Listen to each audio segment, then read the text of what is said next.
Out of all the names that Konami could have given the Train Link monster, why did they go with double-headed Anger Knuckle? The existence of a double-headed Anger Knuckle implies the existence of a single-headed Happy Knuckle. I am sorry. Oh, okay, that's...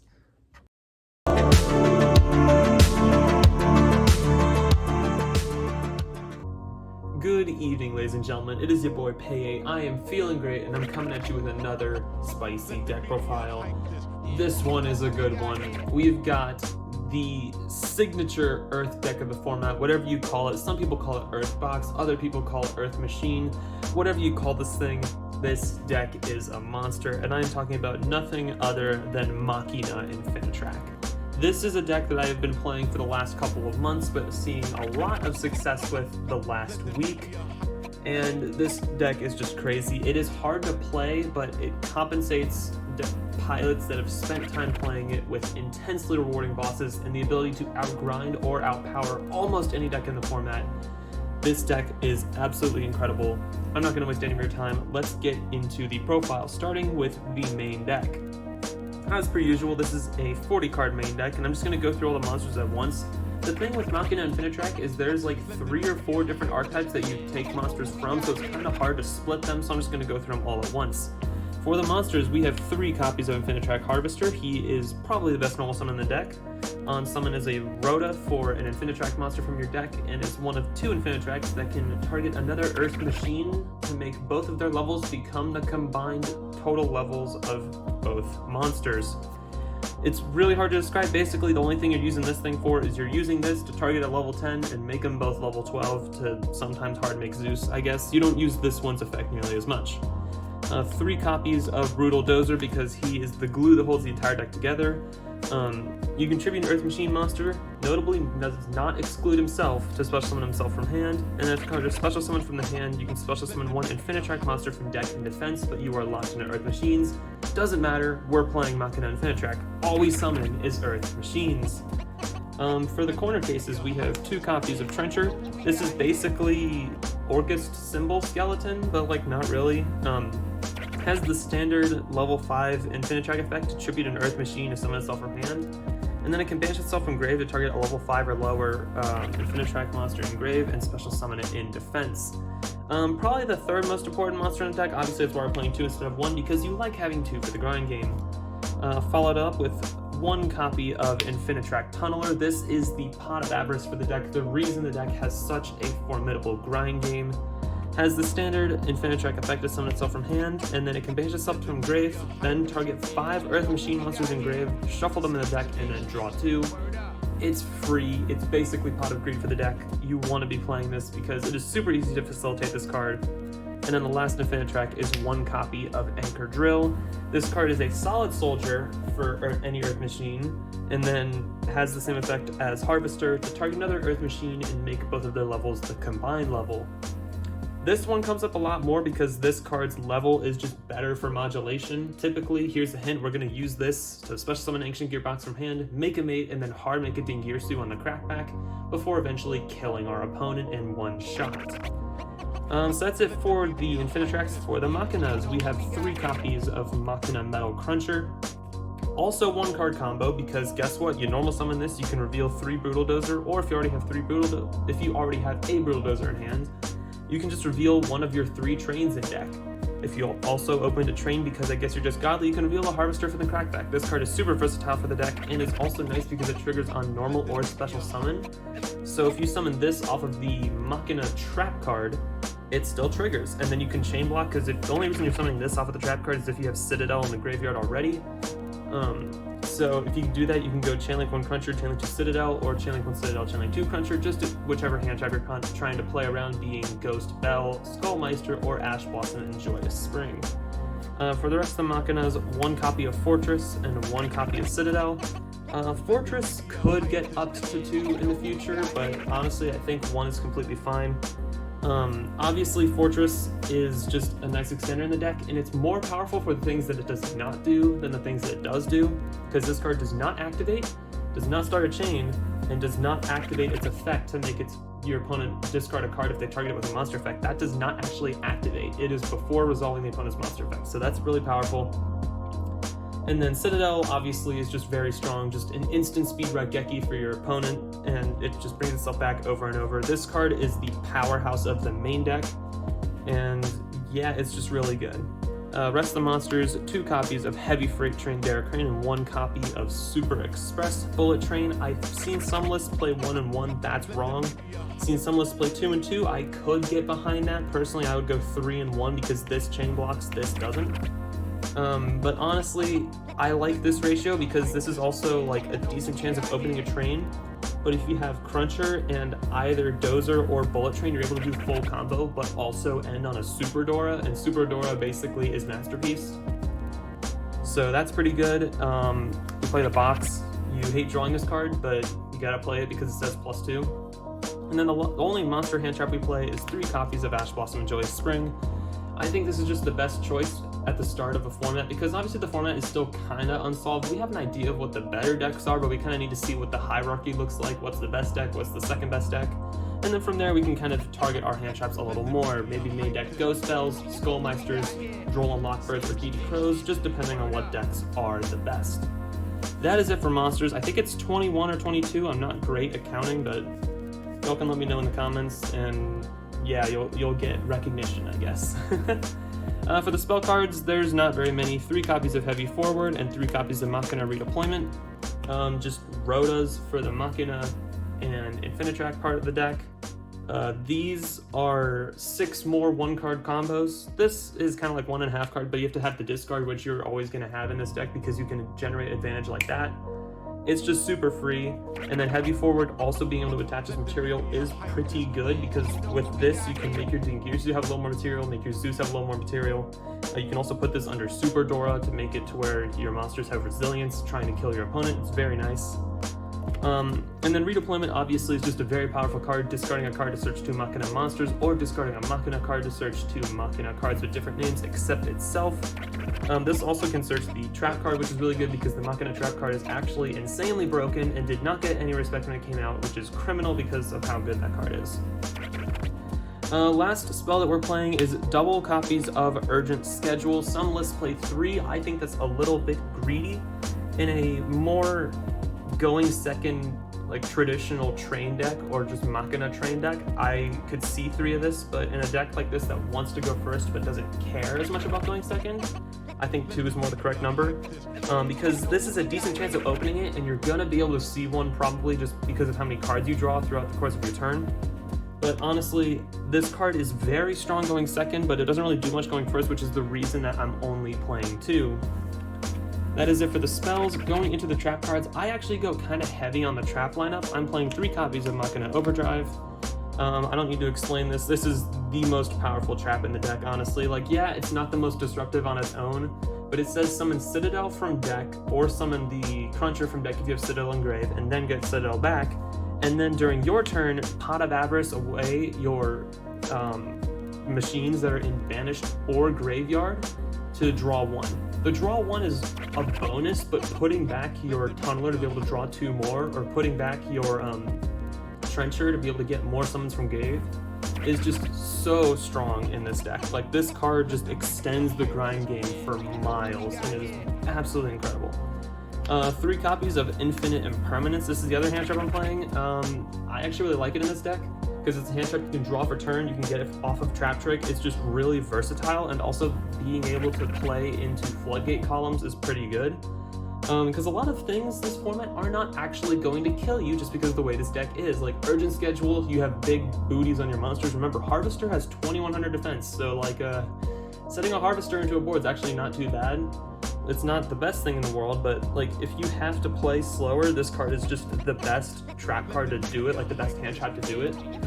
And I honestly think this card is pretty good this format, especially since Striker just really isn't seeming that great, because Striker was really hyped with Engage coming back, but Striker is free, Dog Shit All Invoked is free, and I can get into that more later.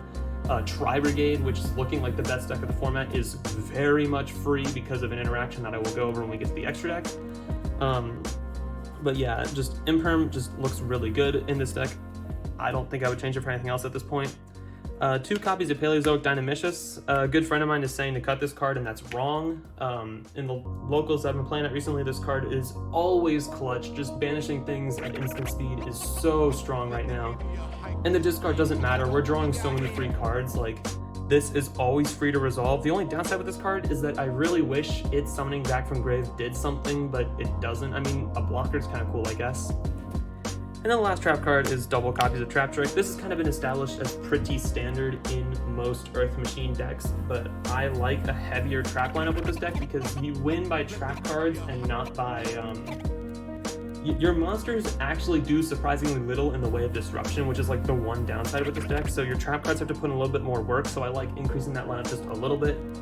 But yes, that is it for the main deck. 40 cards. Perfect standard. You want to see your 1-card combo as often as possible, so we're not going to go over 40. Going into the extra deck, we have 3 copies of Infinitrack Goliath, and yes, you need to play all 3 because you go through all 3 in a combo. It just makes your tunneler completely free. 1 copy of Ballisto, Search the Box.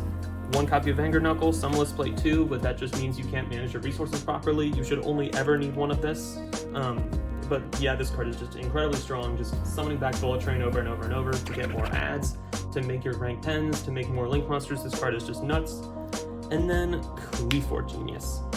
This card is the reason that so many matchups are free, and it's because of its interaction with Urgent Schedule.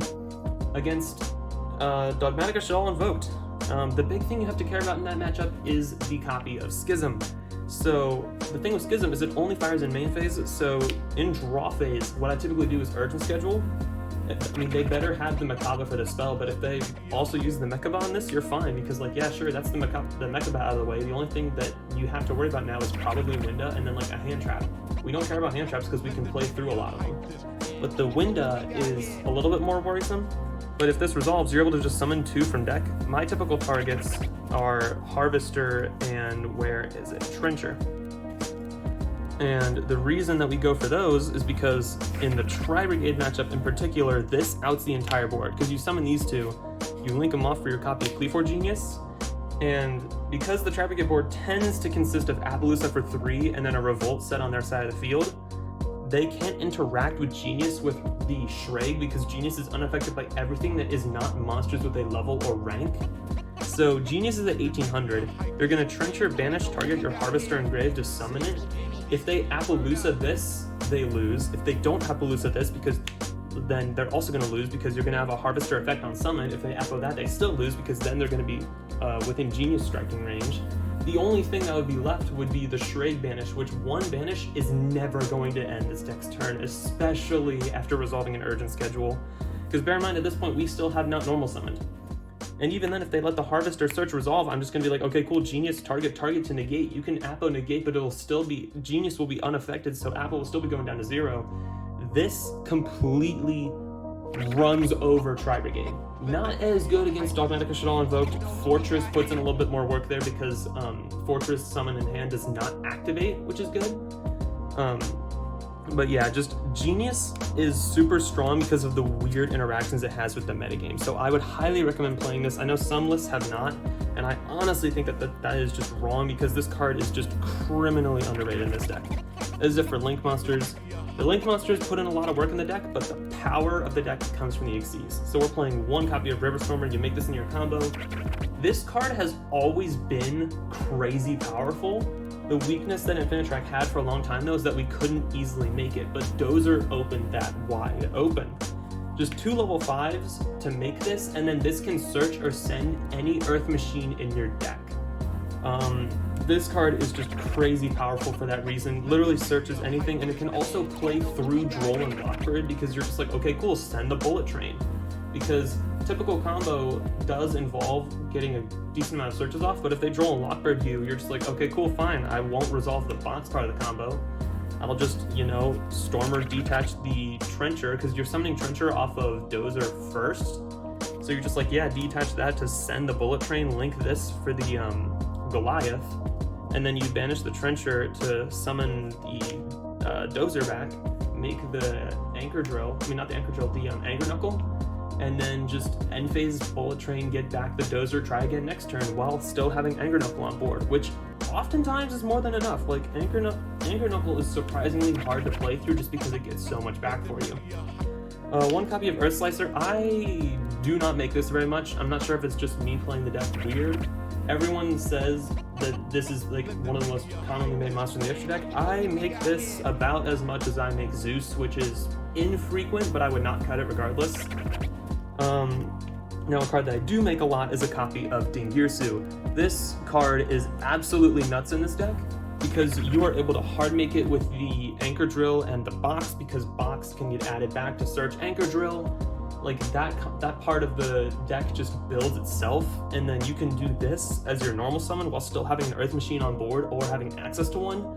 So you're still able to bait the crap out of your opponent, because no one wants to see Ding resolve, right? Like, if this card resolves, odds are it's the beginning of the end. But if it doesn't resolve, then that's a disruption you don't have to worry about for, say, your Libe. So this card is just crazy powerful in this deck. The other strong interaction with it is it also does not specify Dark Machines to reattach. If you don't have the Machina trap in rotation, you can reattach a banished tunneler to this to be able to get the draw 2 again. Very powerful card in this deck. I know some lists are not playing it. That is 110% incorrect. You need to be playing this card. Enter Blasphemir. I make this very rarely, but I'm not cutting it because Dragoon is still legal. Super Dora, Gustav Max, and Libe. I do not need to explain any of these, just standard train boys. These two are the machines that say kill. Libe is the queen, Cannon is the gun, and Dora is the big heckin' tank that will not be stopped. Making this with Derek Crane during your opponent's turn is just so strong. It's very hard to break this card, and honestly, this card wins you a lot of games because no one is prepared to out a 4,000 unaffected butt that also pops cards during their turn. This card is literally Masterpiece, but with a bigger booty on it. It is so good. But yeah, like I said, I don't need to explain any of these. Like, they're just all very powerful, and you have access to rank 10 monsters, so you're going to be playing the trains. And the last two cards are the least mandatory ones. I play a copy of Beatrice because this is makeable with the Anchor Drill and the Harvester on the Crackback. If you don't have access to the Machina Trap card, you can send it and then activate the Trap card effect to put back your machines to draw cards. You don't care about the draw, you're just putting back your banished resources to be able to further extend. I've only made her a couple times, but the times that I make her are game-winning, so I'm probably not going to cut her. And then the last card is Zeus. This deck makes Zeus a million different ways, but it also almost never makes it, which is really weird. Being able to hard make it going first is very funny, but honestly, if you don't have this card, it would be fine. You could just put in a copy of, I think it's number 77, which is the 7 Sins, and just hard make that on the Crackback, but it's obviously not as strong as the versatility that regular Zeus applies. But that is it for the deck profile. The combos that this deck has are actually pretty numerous and pretty in-depth, so I think I'll do a separate video on that. Let me know if you want to see that in the comment section below. But guys, thank you for watching my deck profile. I will hopefully get that combo video out sooner than later. I know college is being a little bit unpredictable right now. But yeah, thank you for watching. I will see y'all later. This is Pay8, still feeling great. I will check with y'all later. Peace.